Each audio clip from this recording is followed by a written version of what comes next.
ভাইয়া, আমাকে 250 গ্রাম মাংস দিবেন? দেখেন ম্যাডাম, আমাদের দোকানে হাফ কেজির নিচে গোছ হয় না, আপনার নিলে হাফ কেজি নিতে হবে।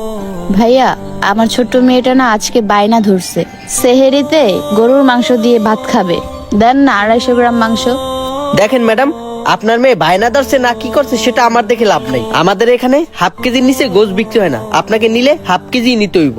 আর না নিলে ঝামেলা বাড়ায়েন না তো, আমার অনেক কাস্টমার আইব, আমার গোছ বিক্রি করতে হইব। আপনি এখন যান। দেন না ভাইয়া 250 গ্রাম মাংস। আমার মেয়ে অনেক আশা নিয়ে বসে আছে যে আজকে মা আসার সময় গরুর মাংস নিয়ে আসবে, আর সেই গরুর মাংস দিয়ে ভাত খেয়ে আমার মেয়েটা রোজা রাখবে। ভাই, 250 গ্রাম মাংস দিলে আপনার কি এমন ক্ষতি হবে? দেখেন আফা, আপনি কিন্তু শুধু শুধু কথা বাড়াইতেছেন। আমি আপনাকে প্রথমেই বলছি যে 250 গ্রাম গরুর গোছ বিক্রি হয় না। কি খবর রিয়াজ ভাই, আমার মাংসটা কি রেডি? আরে ভাই, কি যে কন না, আপনি হলেন আমার রেগুলার কাস্টমার, আপনার মাংস রেডি না করে পারি? ঠিক আছে ভাই, আপনি তাহলে আমার মাংসটা দেন। হায় আল্লাহ, তাহলে কি আজকে আমি আমার মেয়েটার মুখে এক টুকরো মাংস তুলে দিতে পারবো না? আচ্ছা ভাই, দিতে আসি। এই আপু, আপনি তো অনেক বেহায়া। আপনার কখন কইছি আপনি যান কা, তারপরও দাঁড়াই রইছেন। কি হয়েছে রিয়াজ ভাই, আপনি ওনার সাথে এভাবে কথা বলতেছেন কেন? আরে ভাই, আর বললেন না, উনি প্রথম থেকে আইসেই 250 গ্রাম গোছ চাই। আচ্ছা আপনি কোন তো, এই জমানায় কি 250 গ্রাম গোছ বিক্রি করা যায়? আর এই কথাটা আমি ওনাকে কতবার বলছি, তারপরও ভাই দেখেন বেহায়ের মতন দাঁড়াই রইছে। হ্যাঁ আপু, উনি তো ঠিকই বলছে। শুধু উনি কেন, এইখানকার কেউই আপনার কাছে 250 গ্রাম মাংস বিক্রি করবে না। আপনি হাফ কেজি নেন। ভাইয়া, আমার কাছে হাফ কেজি গোশ কেনার টাকা নেই। হাফ কেজি মাংস কেনার টাকা নেই? আপু, আপনি যেই টাকা দিয়ে 250 গ্রাম গরুর মাংস নিবেন, সেই টাকা দিয়ে তো ভালো একটা মুরগি পাবেন। আপনি মুরগি নিয়ে যান।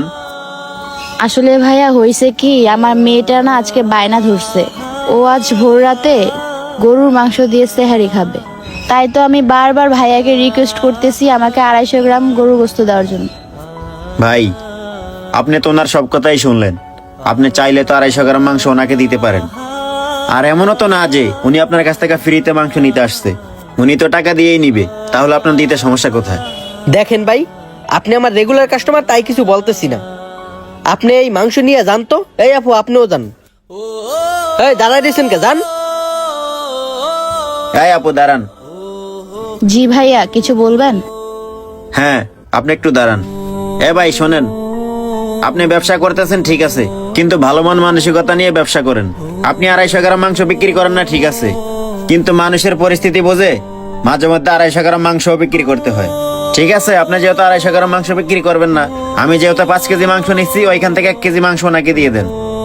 আচ্ছা ঠিক আছে ভাই, দিতেছি। দেখে মনে আছে দরদ একবার উতলাই পড়তেছে। যাক, তাহলে আজকে ভাইয়ার জন্য আমি আমার মেয়েটার মুখে এক টুকরা মাংস তুলে দিতে পারবো। এই যে লন আপনার গোশ। ভাইয়া, আপনাকে অনেক ধন্যবাদ। আজকে আপনার জন্য আমার মেয়েটা গরুর মাংস দিয়ে ভাত খেয়ে রোজা রাখতে পারবে। আরে কি বলেন আপু, ধন্যবাদ দিতে হবে না। আমার ওসিলা আপনার মেয়ে রোজা রাখতে পারবে, আমার মতো সৌভাগ্য এবার কয়জনের আছে। আপনি এখন যান। ভাই, এই যে লন আপনার গোশ। আর ভাই, আরেকটা কথা শুনেন, কালকে থেকে মাহে রমজান, ব্যবসা করলে ভালো মন মানসিকতা নিয়ে ব্যবসা করেন, দেখবেন ব্যবসা অনেক লাভ হবে, আর আল্লাহ তাআলা আপনার প্রতি অনেক খুশি হবে। ভালো থাকবেন, আমি এখন আসি। আসুন আমরা সকলেই এই রমজানে গরিব অসহায়দের পাশে দাঁড়াই। আর সকল মাংস ব্যবসায়ী ভাইদের উদ্দেশ্যে একটা কথা বলতে চাই, যে যতটুকু মাংস নিতে আসবে তার কাছে ততটুকু মাংসই বিক্রি করেন, যাতে করে গরিব অসহায়রা এক টুকরা মাংস হলেও তাদের সন্তানের মুখে তুলে দিতে পারে। ভিডিওটি ভালো লাগলে অবশ্যই শেয়ার করে দিবেন। ধন্যবাদ সবাইকে।